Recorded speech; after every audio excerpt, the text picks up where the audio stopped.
잠깐 기도하겠습니다. 참 좋으신 하나님 아버지, 저희들 이렇게 모여서 하나님께 예배드릴 수 있도록 도와주심에 하나님 감사를 드립니다. 하나님, 코로나가 창궐하는 시대 가운데도 저희를 지켜주시고 보호하여 주심에 또한 감사를 드립니다. 하나님, 늘 주님의 그 은혜의 장중에 저희를 보호하여 주시옵소서. 주님의 눈동자같이 저희를 지켜주시고 저희를 보호하여 주시옵소서. 하나님, 그리하여서 악한 것들 조금 더 틈타지 못하도록 하나님 아버지께서 우리에게 방패가 되어주시고 우리의 산성이 되어 주시옵소서. 하나님, 이제 말씀을 들으려고 합니다. 하나님께서 주시는 그 말씀에 귀를 기울이게 하여 주시옵시고 주님께서 주시는 그 은혜에 우리가 푹 잠기는 귀한 시간 되게 하여 주시옵소서. 부족한 종 하나님의 말씀을 선포하게 됩니다. 성령 하나님, 저와 함께해 주심을 믿습니다. 이 예배를 주장하여 주실 줄로 믿습니다. 저희들 예배 드리고 말씀 들을 때에 우리 마음속에서 갈등과 고민과 결단이 일어나는 귀한 시간 되게 하여 주시옵소서. 감사드리며 예수 그리스도의 이름으로 기도드립니다. 아멘. 우리는 이번 1월달 한 달에 주제가 무엇인가 한번 생각해 보기로 하네요. 그 주제가 뭐였냐면 지혜라는 그 주제예요. 지혜. 저번 주에 우리 친구들 말씀을 들은 친구들도 있고 또 안 들은 친구들도 있을 줄 알아요. 자꾸 스킵하면서 넘겨있는 그런 친구들도 있을 줄 아는데 간단하게 그 말씀을 요약을 해드릴게요. 저번 주에 목사님이 지혜에 대해서 나눠봤어요. 이 지혜는 바로 여호와를 경외하는 것, 그것이 바로 지혜의 근본이다 라고 말씀을 드렸어요.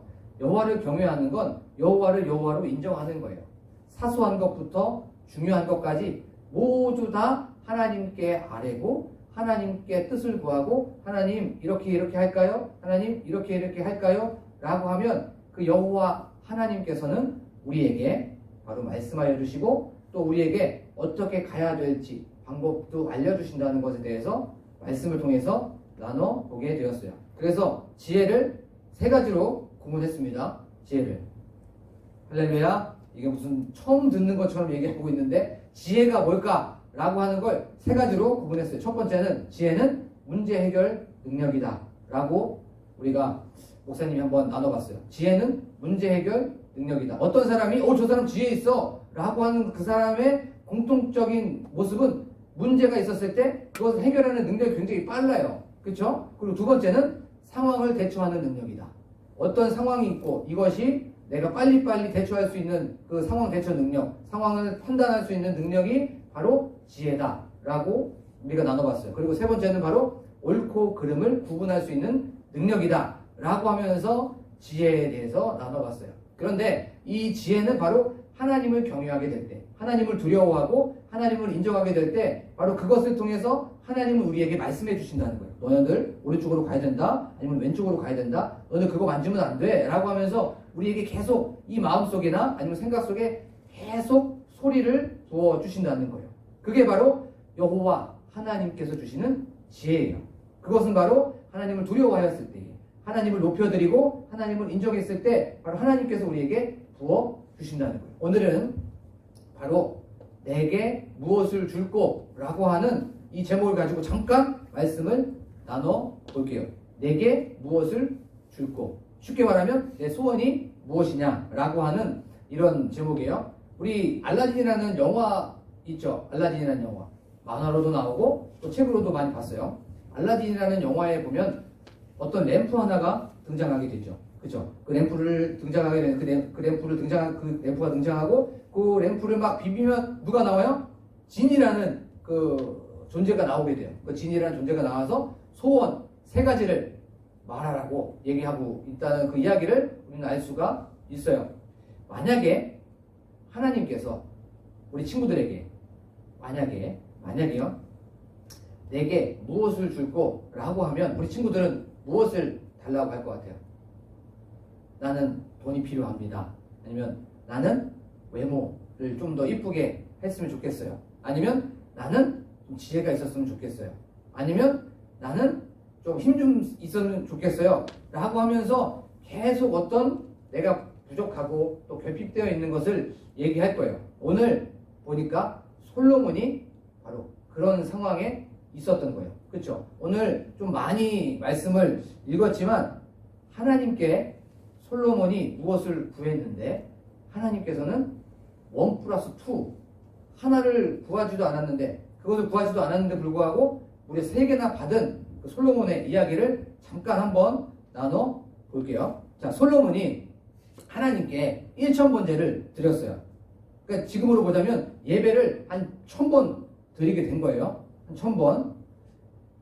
이 1000번 예배 드린다는 게 그렇게 쉽지 않았어요. 그때 당시에는 뭐 가축이나 짐승을 잡아서 죽이는 그 제사였기 때문에 쉽지 않았단 말이에요. 그리고 뭐 하루에 2번을 드릴 수도 있고 아니면 하루에 1번만 드려도 최소한 1년 이상은 하나님께 예배를 계속 올려 드리게 된 거예요. 그때 하나님께서 이제 솔로몬에게 나타나시게 된 거예요. 그렇게 예배에 충실하고 하나님을 높여드렸을 때에 하나님께서는 찾아오셨어요. 그러면서 하는 말씀이 바로 내가 내게 무엇을 줄까? 라고 하는 그 말씀이었어요. 맞죠?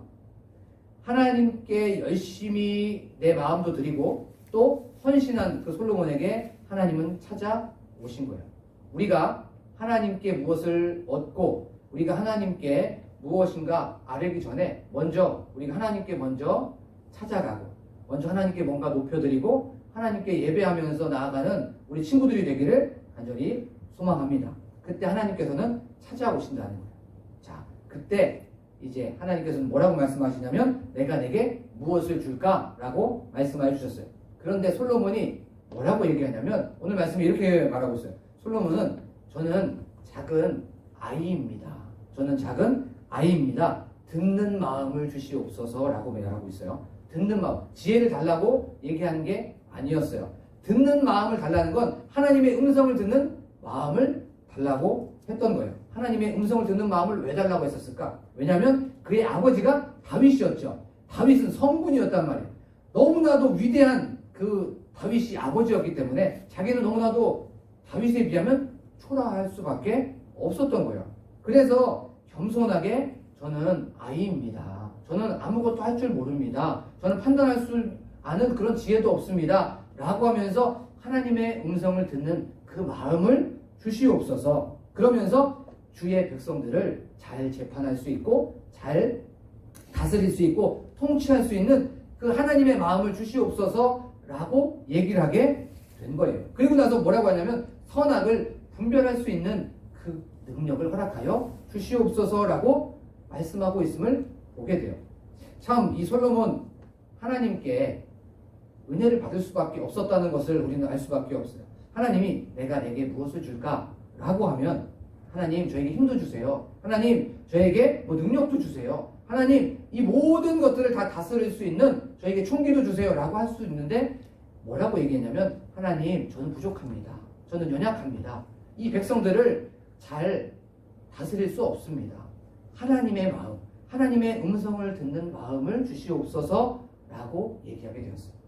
그게 그랬을 때 하나님의 그 마음이 감동했다고 또 말하고 있어요. 그 솔로몬에게 나타나셔서 찾아오신 그 하나님은 솔로몬에게 하나님의 음성을 듣는 마음을 주시옵소서 라고 하는 그 말씀을 듣자 하나님의 마음에 합했다고 또 맞았다고 말씀하고 있어요. 솔로몬 요것을 묵상을 하다가 솔로몬이 은혜를 받을 수밖에 없었던 것, 하나님의 선물을 받을 수밖에 없었던 건 바로 그 마음이 겸손했구나 라는 것을 알게 되었어요. 왕이면 그리고 한 나라의 통치자면 교만할 수도 있었는데 하나님 앞에서는 철저하게 낮아지는 모습을 볼 수가 있어요. 우리 친구들, 우리의 삶 속에서도 그래요. 늘 우리가 잘나고 우리가 교만하고 우리가 막 높여주는 그런 것을 추구하는 우리 친구들이 아니라 늘 나의 삶 속에서 예수 그리스도처럼 겸손하게 낮아지는 우리 친구들이 되기를 간절히 소망합니다. 그렇게 낮아지는 그 사람들이 바로 하나님의 마음을 감동시킬 수가 있는 거예요. 알겠죠? 늘 나는 잘난 척하고 뽐내고 그런 것이 아니라 늘 하나님 앞에서는 부족하고 연약한 저입니다. 하나님 도와주세요. 하나님 함께 해주세요. 라고 하면서 나아가는 우리 친구들이 되기를 간절히 소망합니다. 자, 이렇게 하나님께 내게 무엇을 줄까 하니까 하나님의 음성을 듣는 그 마음을 주세요 라고 하니까 이 솔로몬의 대답이 하나님의 마음에 들었어요. 이건 바로 하나님의 그 마음을 감동시켰다는 거예요. 그러면서 하나님께서 말씀하시는 거예요. 뭐라고 얘기했냐면 너는 너를 위해서도 오래 사는 것도 구하지도 않고 돈도 구하지도 않고 힘도 구하지도 않았네. 오케이, 알았어. 그러면 네가 송사를 듣고 분별하는 지혜, 이것을 구했지. 그러면 네가 구하지 않는 부귀와 영광까지도 내가 줄게 라고 하면서 오늘 말씀이 계속 시작되고 있는 것을 보게 돼요. 솔로몬은 하나님, 저는 부족합니다. 저는 작은 아이입니다. 저에게 주님의 음성을 듣는 마음을 달라고 하니까 하나님께서는 솔로몬이 구하지도 않았던 부귀와 영광, 즉 명예와 힘까지 주는 것을 보게 돼요. 우리가 이 기도의 원리를 잘 알았으면 좋겠어요. 하나님, 이게 뭐가 필요해요? 하나님, 이거 주세요. 하나님, 이게 결핍입니다. 이것이 부족합니다. 라고 하면서 하나님께 그것을 달라고 하는 것이 아니라 하나님, 저는 부족합니다. 연약해요. 하나님을 어떻게 하든지 높여드리는 거예요. 하나님은 어떻게 하든지 간에 하나님의 이름이 영광스럽게 하게 되면 하나님께서는 우리의 모든 것을 다 아시기 때문에 우리가 구하지 아니한 것까지도 같이 주신다는 거예요. 알겠죠? 우리의 기도가 좀 바뀌었으면 좋겠어요. 우리의 기도가 하나님 뭐가 필요합니다 라고 해서 그것을 원하는 것이 아니라 하나님께 영광 올려드리고 하나님을 높여드립니다 라고 그렇게 하나님께 존귀와 영광을 올려드릴 때 하나님은 내가 구하지 아니한 것까지도 부어 주신다는 것, 그것을 선물로 주신다고 오늘 성경에 보면 말씀하고 있어요. 우리 친구들, 우리의 기도가 좀 바뀌고 우리가 하나님을 높여드리는 우리 친구들이 되기를 간절히 소망합니다.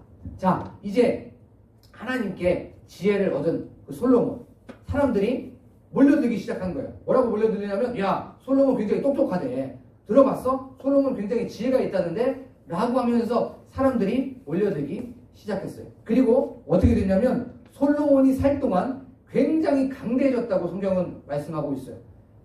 형통했고 또 솔로몬이 살아있는 동안에는 옆에 있는 나라들이 그 이스라엘 땅을 침범하지 못했어요. 그리고 말처럼 부와 영광도 얻게 되었어. 자, 그러면 이제 솔로몬이 받았던 그 지혜의 예를 한번 들으면서 오늘 말씀을 마치도록 할게요. 이제 예를 한번 들어보는 거예요. 친자 확인 소송이라는 이 소송이 벌어지게 된 거예요. 목격자도 없었고 증인도 없었고 증거도 없는 이 상황이었어요. 한 여인이 이제 아들을 낳게 되었어요. 근데 그 여인의 친구가 한 명 있었어요. 친구가. 근데 그 여인도 3일 있다가 같이 아들을 낳게 되었어요. 그런데 아들을 늦게 낳은 사람이 칠칠맞게도 막 잠을 함부로 잤던가 봐요. 그래서 그 아들을 깔고 자버렸던 거예요. 눈을 떠보니까 아들이 죽어버렸네? 아들이 죽어버렸어. 이거 어떡하지? 어떡하지? 라고 하다가 보니까 그 옆에 나보다 3일 먼저 아들을 낳은 그 여인, 그리고 그 옆에는 실제로 아들이 자고 있었어요. 그래서 죽은 아들과 산 아들을 바꿔치기 한 거예요. 자, 이제 아침이 되었어요. 아침이 돼서 3일 먼저 난 그 여자가 아기를 들고 젖을 먹이려고 하는데, 여러분들 혹시 죽은 사체 만져본 적 있어요? 없죠? 목사님은 고양이, 강아지, 소, 뭐 이런 것들을 만져보게 됐어요. 근데 신기하게 죽으면 몸이 딱딱해져요. 피가 안 통하면 딱딱해져. 아기를 딱 안는 순간 딱 한기가 느껴졌겠지. 한기가 딱 느껴지면서 아이가 이상한데? 라고 하면서 아이 몸을 딱 만져보니까 몸이 딱딱한 거야. 죽었구나 라고 하면서 슬퍼하고 있는 그때, 왜 죽었지? 라고 하는 그때 딱 보니까 이상하다. 내 아이가 아닌데? 라고 느꼈을 거예요. 왜냐면 그 사람은 엄마였기 때문에 그래요. 그리고 그 옆에 보니까 산 아이가 있는데 저 아이가 바로 내 아이인 거야. 내 아이. 그런데 증거도 없고 증인도 없고 목격자도 없어요. 그냥 우기면 끝나는 거예요. 우기면. 자, 그랬을 때 서로 이제 아이를 내 아이라고 주장하는 그런 상황이 벌어지게 됐던 거예요. 그런데 오늘 말씀 한번 곰곰이 보면 그 친자 확인 소송이 어디까지 올라왔어요? 솔로몬 왕까지 올라오게 된 거예요. 왕은 그런 재판 안 해도 돼, 굳이. 그렇죠? 그리고 그 여자의 신분이 나오고 있죠. 그 여자의 신분은 창기였었어. 창기였단 말이에요. 그런데 이 사건을 1심도 안 되고 2심도 안 돼서 3심까지 올라오게 된 거예요. 지금으로 보자면 대부분까지 올라오게 된 거예요. 아무도 이것을 해결하지 못한 상황이었던 거예요. 그렇죠? 그 상황의 본질이 뭐예요? 서로 자기 아들이라는 거야. 산 아들이. 그리고 죽은 아이들은 서로 내 아들이 아니라는 거예요. 목격자도 없고 증인도 없고 증거도 없는 이 상황에서 어떻게 판결을 내려야 할 거예요. 지혜는 그래서 이런 거예요. 지혜는 바로 문제 해결 능력인 거예요. 지혜는 상황을 판단할 수 있는 능력인 거예요. 근데 그 지혜를 누가 줘요? 하나님이 주신다는 거예요. 그때 솔로몬이 이렇게 얘기하는 거예요. 여봐라, 서로 다 저 아들이 저 여인의 아들이라고 얘기하니까 칼을 갖고 와라. 칼을 갖고 와라. 그러면서 뭐라고 얘기하냐면 그 칼로 아이를 반으로 쪼개라. 그러면 다 공평하게 나눠지지 않겠느냐라고 하면서 모성애를 건드렸던 거예요. 지혜롭게. 이걸 누가 준 거예요? 하나님이 준 거예요. 이게 바로 문제 해결 능력인 거예요. 그때 어떤 현상이 벌어지게 돼요? 진짜 엄마는 아닙니다. 죽이지 마세요. 저 아이를 저 여인에게 주셔서 저 아이를 살게 하여 주세요 라고 하면서 모성애가 드러나게 된 거죠. 지금 이상한 사건이 하나 벌어졌죠. 그쵸? 한 3주 전부터 목사님의 아들과 이름이 똑같아가지고 아주 기분 나쁜 그런 사건이 일어나게 되었어요. 모성애.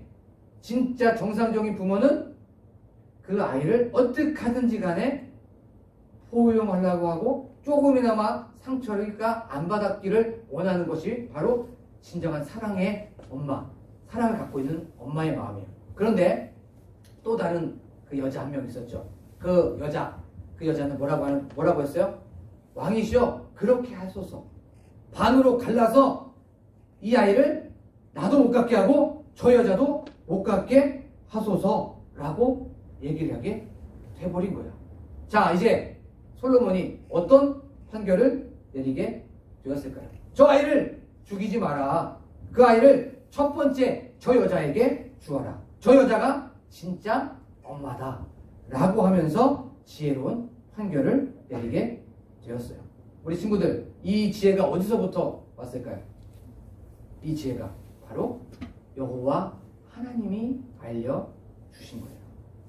우리가 세상을 살다 보면 선택할 수 있는 부분들, 또 어떤 것을 결정할 수 있는 부분들이 많을 수밖에 없어요. 그렇죠? 우리는 수많은 고민과 갈등 속에 있을 수밖에 없단 말이에요. 이것을 선택할까? 저걸 선택할까? 그때 우리에게 필요한 게 뭐냐면 늘 하나님을 의지하는 거예요. 하나님, 저에게 지혜를 주시옵소서. 하나님이 원하시는 것을 저희가 선택할 수 있도록 하여 주시옵소서. 하나님, 이것을 선택했을 때 하나님이 영광을 받게 하여 주시옵소서. 하나님, 내가 옳고 그름을 잘 선택할 수 있도록 도와주시옵소서라고 기도하는 우리 친구들이 되기를 간절히 소망합니다. 그렇게 됐었을 때 진짜로 하나님께서는 우리에게 말씀해 주세요. 그렇게 가면 안 된다. 이것을 선택해야 된다. 오른쪽으로 가야 된다. 쟤랑 친하면 안 된다. 라고 하면서 끊임없이 우리 마음속에 울림을 주시고 두드림을 주셔요. 그리고 그렇게 생각도 나게 해 주신다는 거예요. 사랑하는 우리 친구들, 우리가 이 말씀을 다시 한번 생각하면서 나아가게 원해요. 하나님, 부족합니다. 연약합니다. 라고 하나님께 물어보고 지혜를 구하면 하나님께서는 반드시 우리에게 말씀해 주세요. 야고보서 1장 5절에 보면 이렇게 말씀하고 있어요. 너희 중에 누구든지 지혜가 부족하거든 모든 사람에게 후히 주시고 꾸짖지 아니하시는 하나님께 구하라. 그리하면 주시리라. 아멘. 하나님, 부족합니다. 연약합니다. 저에게 지혜 주세요. 라고 하면 하나님은 꾸짖지 않고 거기에서 나무라지 않고 모든 사람에게 후히 주시는, 충분하게 그 지혜를 주신다는 것을 성경에서는 말씀하고 있는 것이에요. 우리가 공부하기 전에, 무엇인가 선택하기 전에, 세상에 나아가기 전에, 그리고 잠에서 일어나자마자 잠들기 전에 늘 우리의 삶 속에서 하나님 저에게 지혜 주시고 하나님 늘 하나님을 높여드려서 내가 올바른 선택을 해서 하나님께 영광 올려드리는 저희들이 되게 하여 주시옵소서라고 기도하면서 나아가는 우리 친구들이 되기를 간절히 소망합니다. 아멘. 목사님 이제 요거 하고 마무리를 할게요. 목사님 요즘에 블루투스 이어폰을 다시 새로 끼고 있어요. 블루투스 이어폰을 끼게 될 때 블루투스라고 하는 그 기능이나 그걸 나와 있는 걸 터치를 하게 되죠. 그렇죠? 터치를 하게 되면 우리가 한 좋은 이어폰, 좋은 블루투스 이어폰은 뭐 한 5초에서 7초 정도 되면 페어링이 돼요. 그렇죠? 블루투스를 딱 켜게 되면 이쪽에서도 블루투스에서 켜줘야지 페어링이 되는 것처럼 하나님께서 우리에게 블루투스처럼 이쪽을 열어놓고 있는 거야. 블루투스를. 근데 우리가 내 것을 열어놓지 않으면 페어링이 안 되는 것처럼 우리가 우리의 삶 속에서 내 이 블루투스 이쪽에 대해서 다 열어놓기를 간절히 소망해요. 우리가 내 쪽의 거를 블루투스 거를 열어놓지 않으면 페어링이 안 돼. 그런데 하나님은 늘 우리에게 신호를 보내주신단 말이야. 그래서 너 그쪽으로 가면 안 된다. 너 그쪽으로 이걸 선택해야 된다. 그 사람과 원래 같이 친구하면 안 돼. 그 사람은 멀리해야 돼. 라고 하면서 계속 신호를 보내면서 있으신데 우리는 내 이 블루투스 한쪽 이어폰을 키지 않고 있어서 하나님과 나와의 이 페어링이 안 되진 않았을까를 생각하면서 늘 내 쪽에 있는 이 부분들을 열어놓고 나아가는, 그래서 하나님과 내가 페어링이 잘 되는 저와 여러분이 되기를 간절히 소망합니다. 기도하겠습니다. 참 좋으신 하나님, 저희들 이 솔로몬의 지혜에 대해서 나눠봤습니다. 저희들 부족하고 연약합니다. 늘 좋은 것을 선택해야 됨에도 불구하고 인간적인 부분들, 육신적으로 너무나도 나약하여서 쾌락적인 부분들, 또 하나님이 원하시지 않은 부분들을 선택하고 또 결정할 때가 많이 있다는 것을 고백합니다. 하나님, 오늘 말씀을 통해서 우리가 다시 한번 기억하는 것은 늘 어떤 선택에 앞서서 먼저 하나님께 기도하고 하나님의 지혜를 구하는 저희들이 되게 하여 주시옵소서. 그러면 하나님께서는 우리에게 말씀하여 주십니다. 그래서 하나님과 내가 잘 소통하게 하시고 하나님께서 주시는 지혜로 말미암아 모든 이 문제 해결을 잘 판단하게 하시고 또한 어려운 상황 속에서도 그 상황을 잘 대처하게 하시고 또 선악을 잘 구별하는 우리 친구들이 될 수 있도록 도와주시옵소서. 감사드리며 예수 그리스도의 이름으로 기도드립니다. 아멘.